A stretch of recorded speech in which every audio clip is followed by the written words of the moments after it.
আসসালামু আলাইকুম। আমার বলার কোনো ভাষা নেই, কিভাবে শুরু করব সেটা বুঝতে পারছি না। আমার মতো সারা দেশের লোক আজকে হতবাক। এরকম একটা কাণ্ড হতে পারে আমরা কেউ কল্পনা করিনি,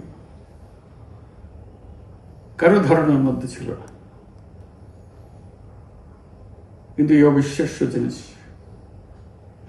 আমাদেরকে হঠাৎ করে গ্রহণ করতে হয়েছে। মাইলস্টোন স্কুল অ্যান্ড কলেজের যে দুর্ঘটনা, প্রশিক্ষণ বিমান বিধ্বস্ত হয়ে এই কচি শিশুদের উপরে ঝাঁপিয়ে পড়ল, আগুনে পুড়ে মরল। মা বাপদের আমরা কি জবাব দেব? কি বলবো তাদেরকে? আমরা নিজেদেরকে তো জবাব দিতে পারছি না। অজানা শিশুদের মুখ সবার চোখে ভেসে উঠছে। সারা জাতি হতভম্ব, বাক্রুদ্ধ,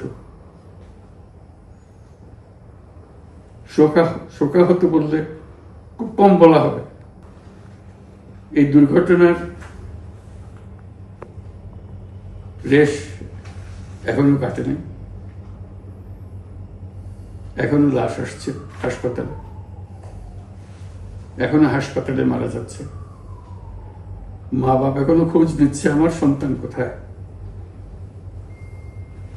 তাকে আর কোনোদিন চেনা যাবে কিনা। ডিজাইন, এলিগেন্স, বিউটি, সেরা পণ্য সবার জন্য জেভিকো। যাদের লাশ দেখছি তার মধ্যে আমার সন্তান আছে কিনা পৃথক করার তো কোনো উপায় নেই। এরা আমাদের সবারই সন্তান, হঠাৎ করে চিরদিনের জন্য চলে গেল। আমরা অবশ্যই তদন্ত করব, তদন্ততে আর তারা ফিরে আসবে না। আমরা চিকিৎসার ব্যবস্থা করছি, সবাই ঝাঁপিয়ে পড়েছে। সকল হাসপাতাল, সকল মানুষ ছুটে আসছে।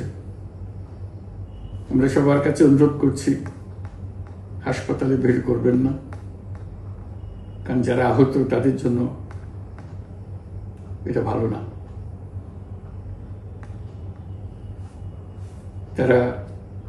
তাদের শরীরে রোগ প্রতিরোধের শক্তি নেই। আমরা ভিড়ে থাকলে আমাদের শরীর থেকে কি রোগ তাদের মধ্যে ছড়িয়ে পড়বে তা বলা মুশকিল।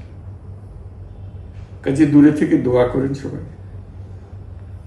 আমরা বাবা মা আত্মীয় স্বজন সবার কাছে আমাদের সহানুভূতি জানাচ্ছি। বাংলাদেশের যত সন্তান আছে সবাই আপনাদের সন্তান। আমরা নিজেদের মনকে সান্ত্বনা দেওয়ার চেষ্টা করুন। আমরা সবাই নিজেদের মনে সান্ত্বনা দিচ্ছি, কিন্তু আপনাদের সান্ত্বনা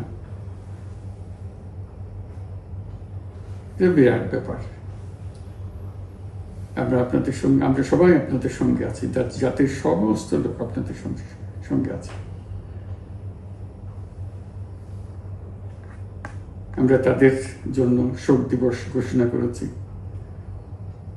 আগামীকাল শোক দিবস, আমরা সবাই মিলে তাদের কথা স্মরণ করব, তাদের আত্মার শান্তি কামনা করব। আজকে থেকে সবাই তাদের আত্মার জন্য, তাদের রুহের জন্য মাগফিরাত কামনা করব। আল্লাহ আপনাদেরকে শান্তি দিন। আমাদের জাতির সবাইকে, যারা এই দুর্ঘটনায় বিধ্বস্ত, সবাইকে আল্লাহ শান্তি দেন। তাদের জন্য দেশবাসী সবাই আমরা দোয়া করছি। আল্লাহ এই শিশুদের জান্নাতবাসী করে। খুদা হাফেজ।